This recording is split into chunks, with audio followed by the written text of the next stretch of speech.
I used to think my coworker was just being dramatic about coming back to the office. We all complained about the end of remote work. She was the only one who looked genuinely scared. Not annoyed, not bitter, scared. The first time I noticed it was the Monday our CEO's return to office email went live. You know the kind of corporate speech I mean. We're excited to welcome you back into our collaborative space, like they were inviting us to a birthday party instead of forcing us into fluorescent lighting 3 days a week. My phone buzzed nonstop with memes from the team, screenshots, clown emojis, jokes about RTO, ready to overheat. I laughed along, pretended it was just another thing we'd get used to.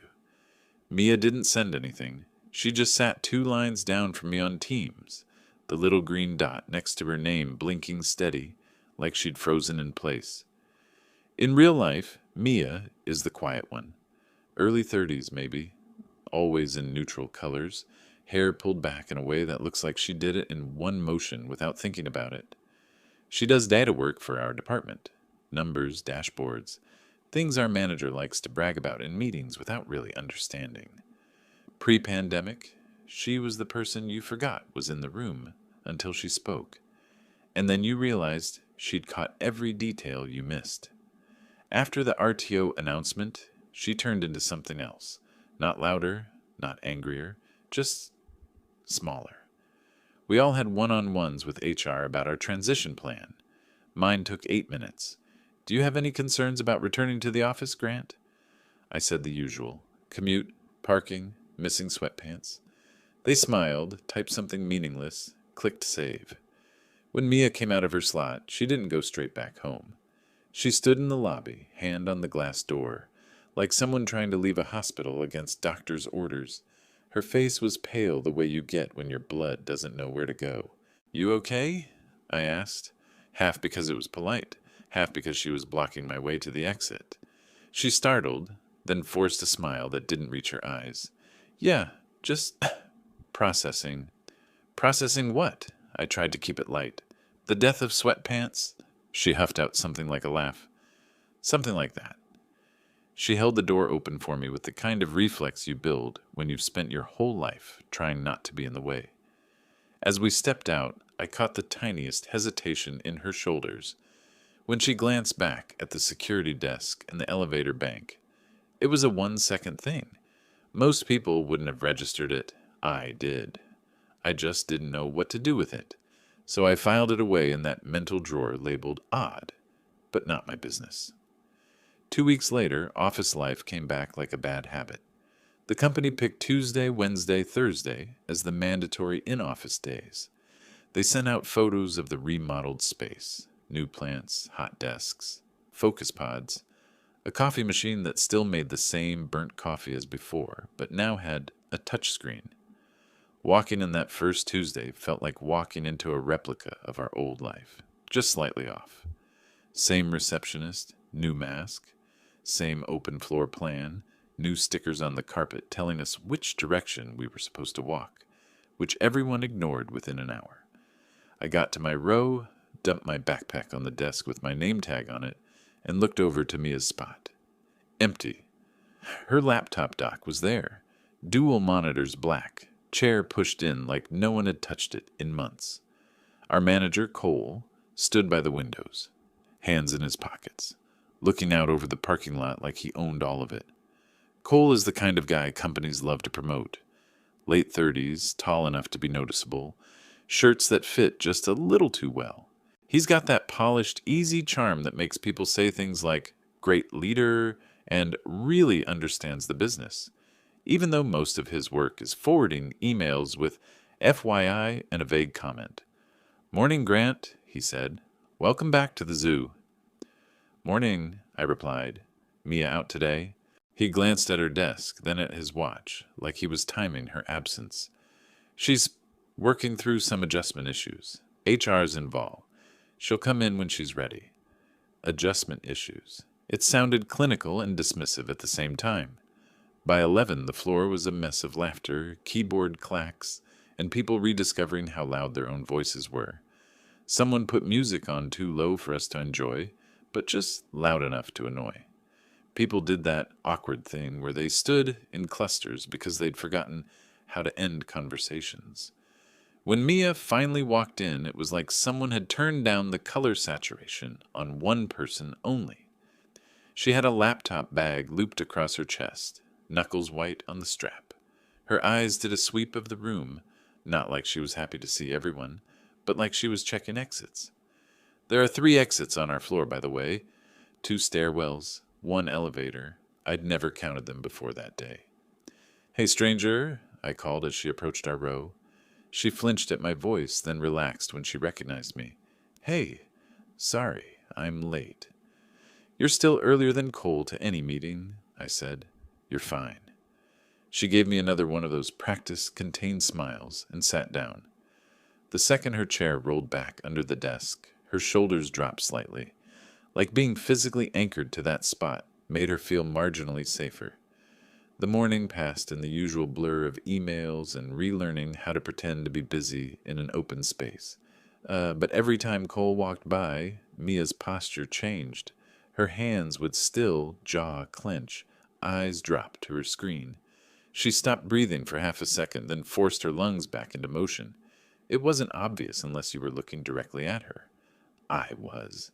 By lunch, I'd convinced myself I was imagining it. We all had weird pandemic hangovers. Maybe crowds made her anxious. Maybe she just hated Cole's cologne. At 3:15, we had our first welcome back team meeting in one of the big glass conference rooms. Cole insisted on it. He liked the view of himself in reflections. We filed in, took our seats around the long table. Mia chose the chair closest to the door. I noticed. Cole did too. "Good to see actual faces again," he said, dropping into the head chair like he thought this was a TV show. "Cameras off, pants on for a change." The table laughed. I didn't, but I smiled enough to pass. He ran through the usual. New targets, new clients. How excited he was about the energy in the room. He made a joke about people forgetting how to mute themselves. Casual, harmless. Then he circled to attendance. "So," he said, glancing down at his tablet, "first week back and already some struggles with our schedule." His eyes flicked to Mia. "I get that it's an adjustment, but we all have to make the effort, yeah?" There it was. Subtle, but not really. Mia's fingers twitched on her pen. "I'm working with HR on a plan," she said quietly. Cole smiled in that way where the mouth is friendly and the eyes aren't. "Of course. We're all here to support you. Just remember, we're a team. And visibility matters." Visibility. He held her gaze a second too long. Long enough that I saw her swallow. Long enough that my stomach tightened for a reason I couldn't name yet. After the meeting, people drifted out in clumps. I hung back, gathering my notebook slowly. Mia stayed seated, staring at the table as if there was something written there only she could see. "You heading out?" I asked.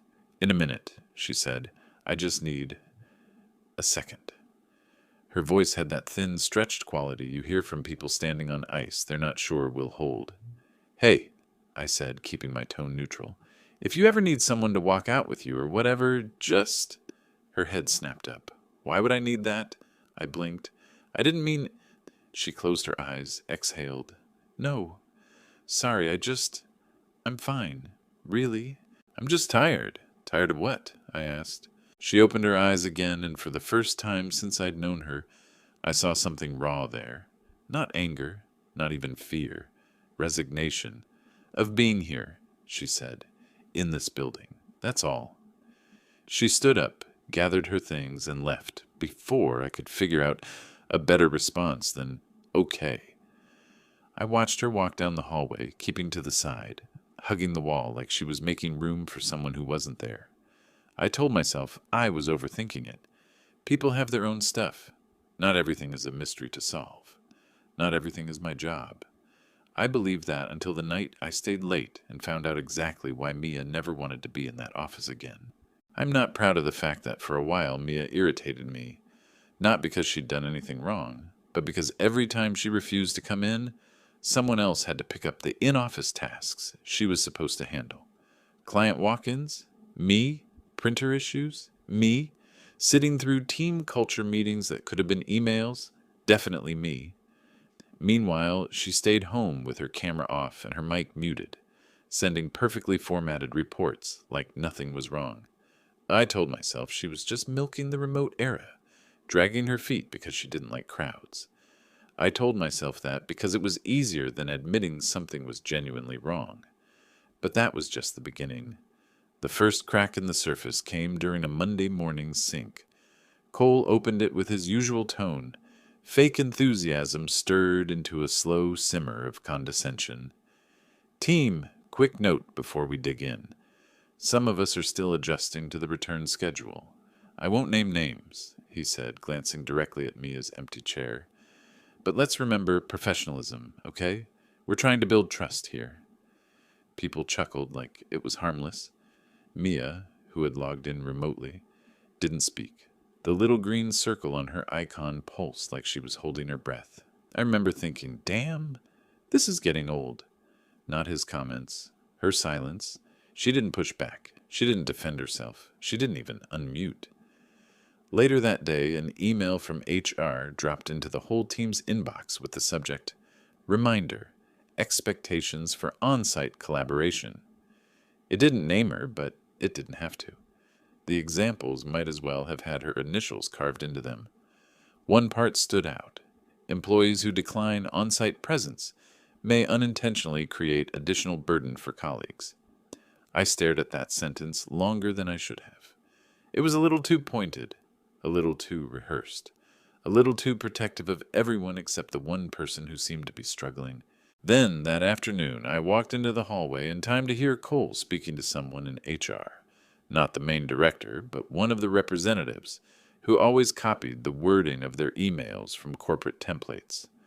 I'm concerned this is turning into a pattern, Cole said, his voice lowered but not enough. We can't keep letting her dictate team workflow. At some point, she needs to get over it. Get over what? I didn't know. I didn't ask. And that, looking back, is the part that stings the most. The next Wednesday, Mia showed up in person. She didn't say a word to anyone. She walked straight to her desk, dropped her bag quietly, and kept her eyes glued to her screen. I was halfway through a spreadsheet when I noticed something off. She kept flinching at sounds that weren't loud. Chairs moving, printers warming up, even someone typing too hard.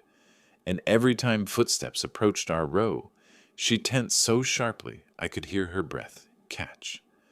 When Cole passed behind her chair, the color drained from her face. I watched him linger a second too long, looking at her screen under the pretense of checking progress, then walking away with a satisfied sort of nod. It wasn't approval. It was possession. I should have said something, or done something. Instead, I told myself I was imagining it, that she was jumpy because she hadn't been around people for months, that Cole wasn't being weird. He was just doing his job. But then during lunch, she stayed back at her desk. Everyone else left. The room got quieter, the afternoon sun hitting the monitors at an angle that made everything look washed out. I swung by to ask if she was coming. She closed her laptop, like she'd been caught doing something wrong. No, I'm fine, she said quickly. I'm just working through something. What? I asked. She hesitated. A real hesitation. The kind where you can see a whole conflict happen behind someone's eyes. Then she said softly, You ever feel like you're being watched even when people pretend they aren't? I froze. By who? She swallowed. It doesn't matter. Forget I said anything. Mia. Grant, she said, her voice barely above a whisper. Please, don't ask me to explain. You won't believe me. It should have been a red flag. Hell, it should have been a siren. Instead, I backed off. I walked out of the office irritated, at her, at the situation, at the sudden heaviness, hanging over something as simple as coming into work. And maybe part of me felt guilty for being frustrated at someone who clearly wasn't okay. That night, as I was grabbing my bag, I walked past her desk again. She'd left for the day, but her monitor was still on. The screen dimmed into sleep mode. When I tapped her mouse to shut it down properly, something popped up, a file, not open but highlighted. HR report. 2019, preliminary PDF. The timestamp was from 3 years ago. The name next to the filed by field was hers. The name next to subject of complaint was Cole. My stomach dropped. I wasn't supposed to see it. I knew that. I closed her laptop immediately, faster than I should have, heartbeat punching in my throat. But the thought wouldn't leave me alone, not even on the drive home. What had she reported? Why had it never come up? Why was she the one being pressured now? I didn't sleep much that night, not because I cared then, not the way I should have, but because something about that file didn't make sense. Something felt off, twisted, backward. I thought the next day might clear things up. It didn't. If anything, it got worse. Mia came in looking like she'd cried all morning, eyes red around the edges, hands trembling just enough to notice. When Cole greeted her with a chipper, "Good to see you making the effort," she nodded like he was holding her by the throat. By noon, HR emailed her directly. I didn't see the message, but I saw her reaction. Her jaw clenched, her hands shaking again, her face draining of color. "You okay?" I asked. She didn't look at me. "They want another meeting." "With who?" She paused. "With Cole." Something in me snapped. Not loudly, not heroically, just quietly. Like a rope inside me had been pulled too tight and finally frayed. "Do you want me to come with you?" I asked. She shook her head so fast it looked like fear. "No, that'll make it worse." "Worse how?" She finally met my eyes. "They think I'm the problem here, Grant," she whispered. "But I'm not. I swear I'm not." And then, just as fast, she looked away again, as if even saying that out loud was dangerous. I wanted to believe her. A part of me already did. But I didn't know the scale of what was happening. Not yet. Not until the night I stayed late. Not until I saw something that made everything inside me go cold. And then silence. The kind that means something's gone wrong. I wasn't supposed to stay late that night. I'd planned to leave at 6, grab takeout, maybe watch something mindless until I fell asleep. But a client sent over a corrected dataset at 5:42 p.m., and Cole, in his usual way, forwarded it to me with, "Let's get this cleaned up tonight so we're ahead tomorrow." No please, no thanks. Just the assumption that I'd do it because I always did. By 7:30, the office looked like a place after a storm. Quiet, dim, chairs pushed in, computer screens asleep, the carpet lit by the emergency lights near the exits. I liked it better that way. Peaceful, predictable. I stretched, rubbed my eyes, and went to get water from the kitchenette. On the way back, I passed the hallway that led to the HR wing. It was dark, every office dark except one, Cole's. His door was cracked open just enough to show a band of white light across the carpet. He wasn't supposed to be here.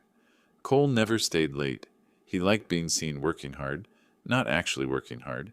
I stepped closer, expecting to hear his voice or see him pacing inside. But there was no movement, no sound, just the steady glow of the desk lamp. Something in my chest tightened. I don't know why. Instinct, maybe. Or guilt. Or the memory of that HR file I wasn't supposed to see. If he was in there, I'd leave. If he wasn't. I pushed the door open 2 inches more. The office was empty, but the drawer of his credenza, normally locked, was pulled out. Manila folders were stacked on the desk. Some open, some turned sideways like he'd left in a rush. The lamp illuminated everything with a soft, almost domestic warmth that made the whole thing feel wrong. I told myself to walk away. Instead, I stepped inside. On top of the pile was a folder with a name I recognized immediately. M.I.A. Keller, Employee Case File. My stomach dropped so fast I actually felt the room tilt. I looked toward the hallway one more time. Still silent. Still empty. I opened the folder. Inside were printed emails, dozens of them. Some were from Mia. Some were between HR staff. Some were from Cole himself. And some were handwritten notes, initialed and dated, like someone had been gathering material in secret. The first document I read was an HR summary from 2019. Report filed by MK Concerns. Repeated unwanted proximity. comments regarding attire, unprofessional conduct during late hours. Assessment. Some behaviors appear subjective in nature. Recommend coaching conversation with CL and monitoring. Coaching. Monitoring. Then at the bottom, employee MK encouraged to explore flexible remote options if discomfort continues. I kept reading. There were security logs from late nights, timestamps showing Cole badging into the floor within minutes of Mia leaving, camera stills, grainy black and white frames of the hallway near the elevator, where Mia once told me she'd felt watched, printed, circles drawn around her outline, notes in handwriting I didn't recognize. She exaggerates. She overreacts to harmless interactions. No proof of intent? Important client relationship. Protect asset. Protect asset. They weren't talking about her. My jaw clenched so hard it ached. Then I found something worse. A printed email thread between Cole and the HR director. Cole wrote, "I'm concerned Mia is creating a narrative that paints me as predatory. Would appreciate guidance on containing this before it affects the team." Containing this. The reply was even colder. "We're treating this as a perception issue. Her remote arrangement should help de-escalate. We suggest minimizing one-on-one interactions. If she continues to resist on-site work post-pandemic, let us know and we'll frame it as a performance pattern. They didn't protect her. They neutralized her. They buried her report under euphemisms and paperwork. And now, with RTO back, they were forcing her into the same proximity they had privately acknowledged was dangerous." A sick feeling climbed up the back of my neck. I didn't want to read more, so naturally I did. Another document sat half covered in the pile, a spreadsheet labeled Reputational Risk. Employee Concerns. It listed cases by name, date, and priority of containment. Mia's wasn't the only one, but hers had a star next to it. Under risk mitigation, the note said, "Return to on-site should be monitored. If employee expresses discomfort, log as non-compliance rather than harassment recurrence unless physical evidence emerges." Unless physical evidence emerges. I don't know how long I stood there staring at those words, but the moment that finally snapped me out of it wasn't the file. It was a sound, a faint shuffle in the hallway. Footsteps. Soft, slow, deliberate. I slipped the top documents into a neat stack and instinctively stepped back into the shadow behind the door. The footsteps paused outside the office. My pulse hammered against my ribs. Cole. He walked past the door. I saw his reflection in the glass of the opposite office, his silhouette, his posture, the slow turn of his head, as if he sensed something out of place. He walked toward the break room. Water fountain. Silence. I moved fast, but quiet. I snapped photos of the key pages, email threads, camera stills, the spreadsheet, the summary reports. My hands were shaking so badly I almost dropped my phone twice. Then, just as carefully, I returned the papers to their exact places. Not perfect, but close enough. I slipped out of the office and headed for the stairwell instead of the elevator. My breath felt thin, like I was inhaling through a narrow crack. Every step echoed too loudly. Down the stairs, through the lobby, past the security desk, outside. Cold air hit my face like someone had thrown a bucket of water on me. I kept walking until I reached my car, unlocked it with trembling fingers, and sat inside with the engine off. My phone buzzed, a text from Mia. "I have a meeting with Cole in HR tomorrow. Wish me luck." My stomach twisted. She didn't know. She had no idea. She was going to walk into a room where the verdict had been decided years ago. I texted back, "Call out sick. Don't go." She replied instantly, "I don't have a choice." I read that message 5 times. And then something inside me, something that had been bending for months, finally snapped into place. Not anger, not panic, resolve. I opened my laptop at home, logged into the company's anonymous ethics portal, and uploaded every photo I took. I wrote a report so detailed that it made my hands shake again. Then I sent the evidence directly to corporate legal through the whistleblower hotline. Names, dates, documents, patterns, all of it. I expected silence. Instead, by 9:15 the next morning, everything erupted. IT locked Cole's account. HR offices went dark. Compliance officers flew in from another state. People whispered in hallways. Meetings were canceled. Doors closed. Phones rang nonstop. By noon, security escorted Cole out of the building, while the whole floor pretended not to stare. He didn't pack a thing. He didn't say a word. He didn't look at anyone. And for the first time since RTO started, Mia walked into the office and didn't flinch. But the storm wasn't over. Not by a long shot. Because corporate wasn't just looking at Cole. They were looking at everyone who helped bury her. And some of them were sitting only a few desks away from me. The day after Cole was escorted out, the office felt like the air pressure had dropped. People whispered the way people whisper after a car accident they weren't in but can't stop talking about. Some coworkers acted relieved, others nervous, and a few pretended nothing had happened at all. HR sent out a vague email. A leadership transition is underway. Please direct any questions to corporate. No one asked anything. Not out loud. But the real shift didn't come from the email. It came from Mia. She walked in that morning, slowly, cautiously, but the fear that usually clung to her like static electricity wasn't there. Not fully. She moved differently, like she wasn't trying to disappear into the walls. When she saw me, she paused. "Can we talk?" she asked. I nodded, and we stepped into one of the small glass meeting rooms. She didn't sit. She wrapped her arms around herself in a soft self-hug, eyes flicking to the door every few seconds out of habit. "Corporate called me last night," she said. "Not HR, actual corporate legal." My pulse picked up. "Yeah?" "They asked me to walk them through everything that happened before. They said my original report was never escalated." Her voice tightened. "They said corrective action is being taken." That was corporate speak for career death. I didn't interrupt. I let her talk. "They're offering me remote permanently? No pushback? Full approval for my role?"